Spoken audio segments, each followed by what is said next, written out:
મહત્વના સમાચાર સામે આવી રહ્યા છે સુરતથી, જ્યાં સુરતમાં પીઆઈ સસ્પેન્ડ થયો હોવાનો મામલો સામે આવ્યો છે। સુરતના વેસુ પોલીસ સ્ટેશનના પીઆઈ સસ્પેન્ડ થયાનો મામલો સામે આવ્યો છે। પીઆઈ રોહિત રાવલને કરાયા સસ્પેન્ડ। આગોતરા જામીન હોવા છતાં લીધા હતા રિમાન્ડ પર। આરોપીના લીધા હતા 3 દિવસના રિમાન્ડ। કન્ટેમ્પ્ટ ઓફ કોર્ટના મામલે છેક સુપ્રીમ કોર્ટ સુધી પહોંચ્યો આ મામલો।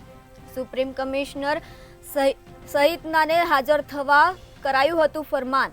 આગામી 29મી તારીખે સુપ્રીમ કોર્ટમાં હાજર રહેવાનું ફરમાન કરવામાં આવ્યું છે। સમગ્ર મામલો સુરતના વેસુ પોલીસ સ્ટેશનમાં પીઆઈને સસ્પેન્ડ કરવામાં આવ્યા છે।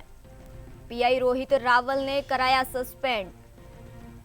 સુપ્રીમ કોર્ટમાં હાજર થાય તે પહેલા જ પગલાં લેવાયા છે। ડીયુ બારડની વેસુ પોલીસ સ્ટેશનના પીઆઈ તરીકે નિમણૂક કરવામાં આવી છે।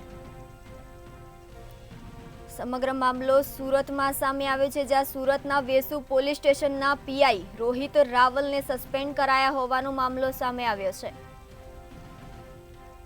આગોતરા જામીન હોવા છતાં લીધા હતા રિમાન્ડ।